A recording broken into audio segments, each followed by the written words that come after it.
The U.S. men's national team has officially released the official roster for the upcoming friendly against Switzerland. That friendly is going to be right before the two all-important Nations League games. Now, that roster had a few surprises on it, but the one thing that stood out for me was that Tyler Adams' name was on the team sheet, despite rumors that he had left Red Bull because of back injuries and he might not be available for the Nations League. Now, on the flip side of that, Chris Richards' name was not on the team sheet. Chris Richards reportedly had some injuries of his own and was not traveling with Hoffenheim for their final games. So Chris Richards will not be available for that friendly.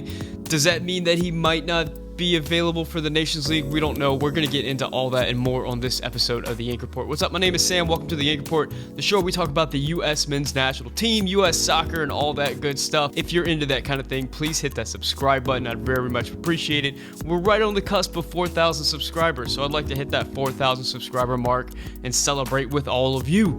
And if you want to support the channel, the easiest way to do so is to hit the like button. That helps us out a lot, helps with the algorithm, helps the videos go far and wide, and helps more people find the channel. So if you would like to support the channel, please go ahead and hit that like button right now. So let's jump right into the goalkeepers, and the goalkeepers list did actually have some surprises. We have Ethan Horvath, Chituru Udunze, and David Ochoa.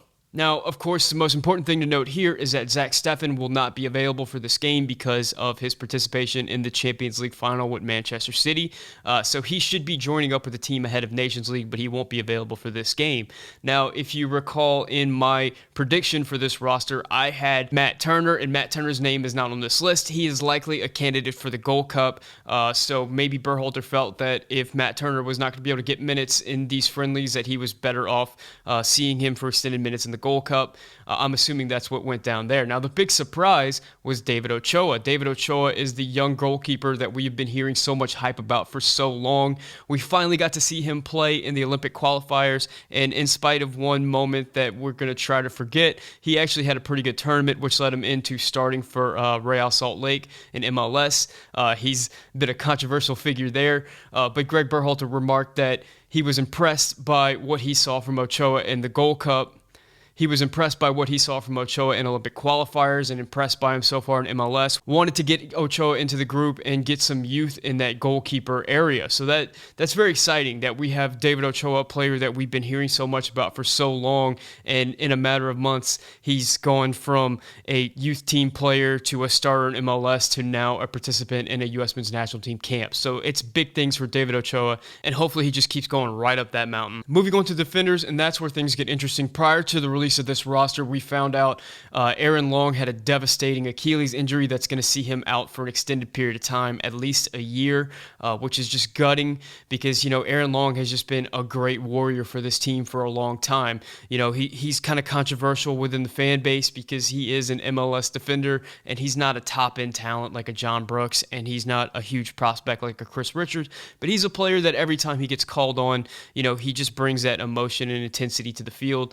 He's had a lot of good performances for the national team, and he's got incredible athleticism that allows him to make a lot of plays and allows him to be that speedy player alongside John Brooks, who's not quite as mobile, and they have, you know, had a pretty good partnership. And I really wanted to see Chris Richards take that position away from Aaron Long. I wanted to see them in camp together, and I wanted to see Chris Richards step up and say, you know, we've got this veteran guy, but I am better than him. And unfortunately, we won't get to see that battle because both of them are going to be injured and not available for at least this game. We don't know what the future is for Chris Richards as far as the Nation League, but as far as I'm assuming that if Chris Richards would be available for the Nations League, he would be on this Switzerland roster, but he is not. So who is on this Switzerland roster? We have John Brooks, Reggie Cannon, Justin Shay, Serginho Dest, Mark Mckenzie, Matt Miazga, Tim Ream, Brian Reynolds, Anthony Robinson, and DeAndre Yedlin. Now, I think the name that really jumps off the page whenever you first read it is going to be Justin Shay. I mean, Justin Shay is that player that completed that move, that loan move from FC Dallas to Bayern Munich, and now Bayern Munich is interested in signing him permanently. So that's very exciting for the young Justin Shay. He's still a teenager.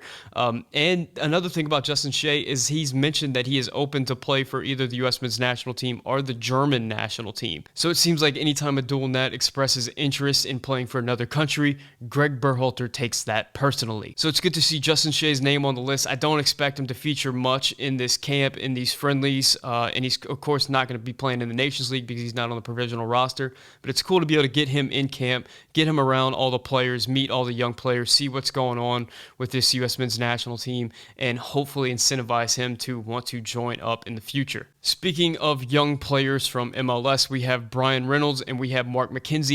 Brian Reynolds, the player that just completed the move to Roma, kind of had a shaky start for Roma, has played on both the as a right wing back and a left wing back, and I think he's played some right back as well. So it's going to be cool to see him in this camp. He's a player that I really wanted to see in the Gold Cup, but instead he's going to be a part of this group for at least this friendly. So it's going to be interesting to see him in that camp alongside a veteran like DeAndre Yedlin, who's been recalled into this national team despite being on an island far away for what seems like an eternity. So he's going to be coming back, and that's welcome because, you know, if you look at this group, we have a ton of young players that are playing at very high levels, but what they really lack is any experience in CONCACAF. Very few of our players outside of, you know, Christian Pulisic that are under the age of 25 have actually competed in any type of World Cup qualifiers or know what that's about. So having someone like DeAndre Yedlin, who's kind of seen and done it all, is only going to help this group just grow and be ready for the upcoming World Cup qualifiers. As I mentioned before, Mark Mckenzie makes an appearance on this group. We haven't seen too much of Mark Mckenzie with the first team. He has been a part of camps in the past, but we haven't seen him much on the field. So that'll be interesting to see. I'm a personal fan of Mark Mckenzie because I do love the Orange Slices podcast. If you guys are into podcasts, and soccer podcasts specifically, check out Orange Slices. It's him and Heath Pierce. They interview a lot of former and current U.S. men's national team players.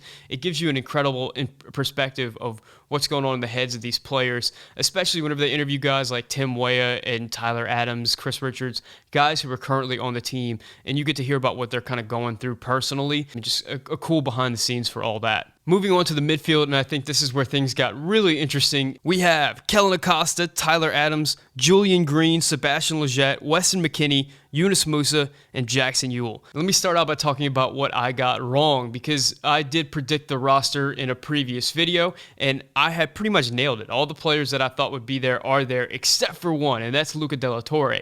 Following an impressive 2 games with the national team in our last camp, I thought De La Torre would be part of this group. I was impressed with his combination play and his soccer IQ, but unfortunately, I guess Berhalter decided this is not the camp for him. Maybe he'll get a call into the Gold Cup, but Luca De La Torre will not be a part of this. One player who will be a part of this is Julian Green.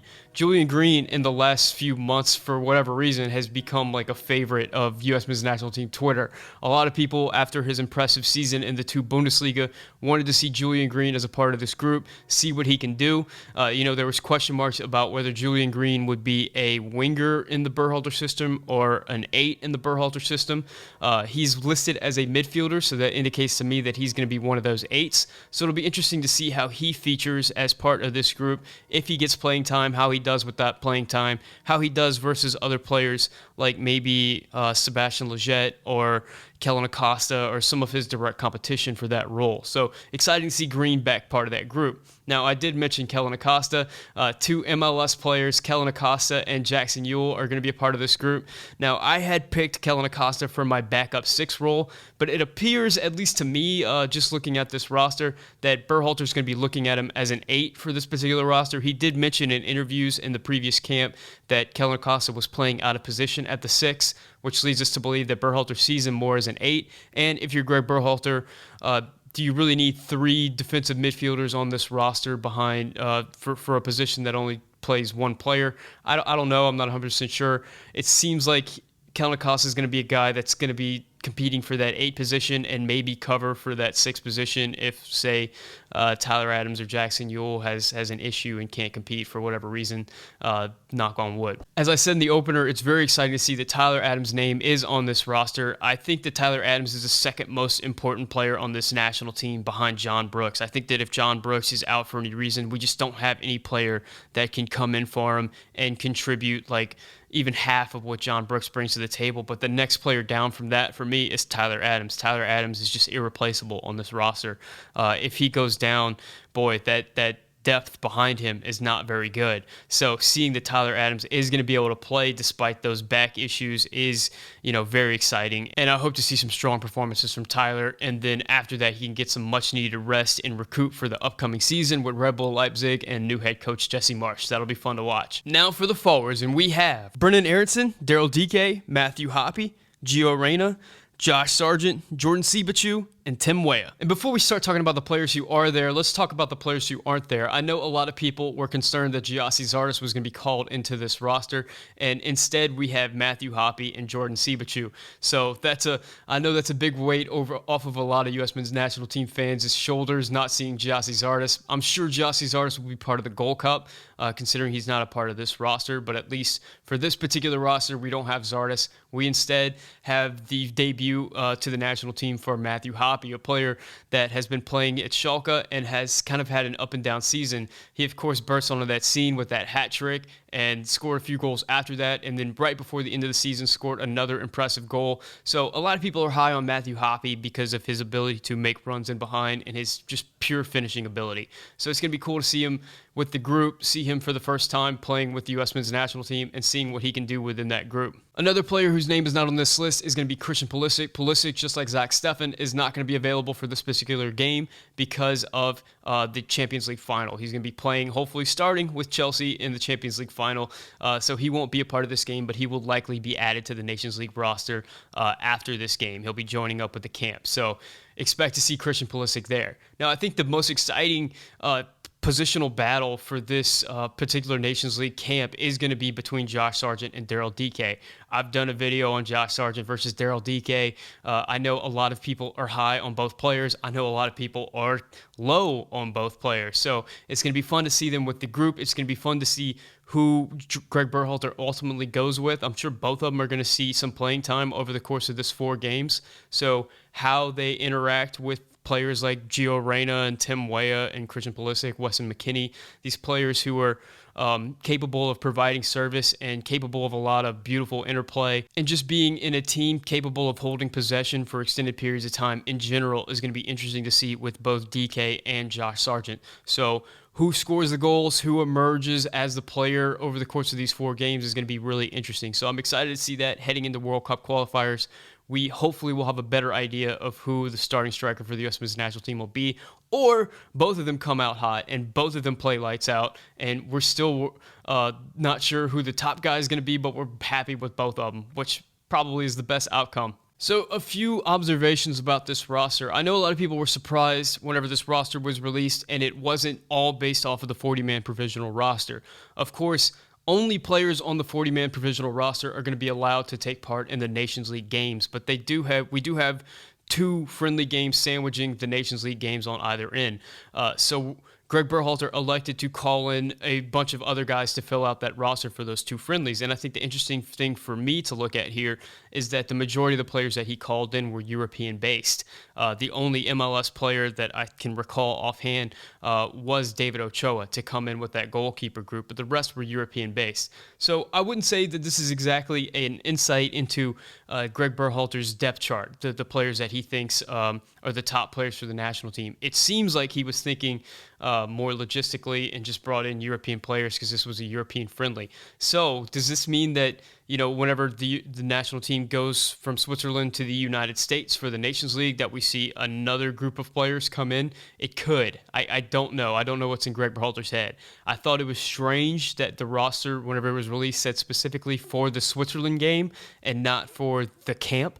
Usually it'll come out and say for the camp, for the June camp or something like that. But instead this said for the Switzerland game. So we might be looking at a situation where we have a roster for this game, then it's cut down to 23 as the team goes to the United States for the Nation League, and then for that 4th friendly, it's another roster. That could be the case. So that's going to be interesting. The other interesting thing is the Gold Cup, of course. So the Gold Cup is coming up, and that might be an opportunity for a lot of experimentation. There's a lot of players that are playing really well in MLS right now. Players like Gianluca Busio, Caden Clark, Cade Cowell, Eric Williamson, players that would be really interesting for the U.S. men's national team. So those players might get an opportunity in that Gold Cup. But anyway, guys, those are my thoughts on this roster. I'm very excited about this upcoming tournament. I'm excited about the Switzerland game. There's a lot of very exciting names a lot of new names on this list, so it's going to be fun to see what happens with players like, you know, Mark Mckenzie, with Justin Shay, with Matthew Hoppy. If we're going to see any of these players play, maybe even a David Ochoa, we'll get some minutes. That's a lot of fun. Anytime you can see new names with the national team. Julian Green making his return. That'll be fun to see. Thank you guys so much for watching. As always, if you speak Spanish, please leave a comment in Spanish so I can practicar mi español. And if you're watching at this point and you're not a subscriber, please consider hitting that subscriber button so I can see you again, so you can help me get to 4,000 subscribers. That'll be awesome. And if you enjoyed the video, if you enjoyed this kind of content, please hit that like button. It helps out the channel tremendously. Thank you guys so much for watching. My name is Sam, and this is the Anchor Report.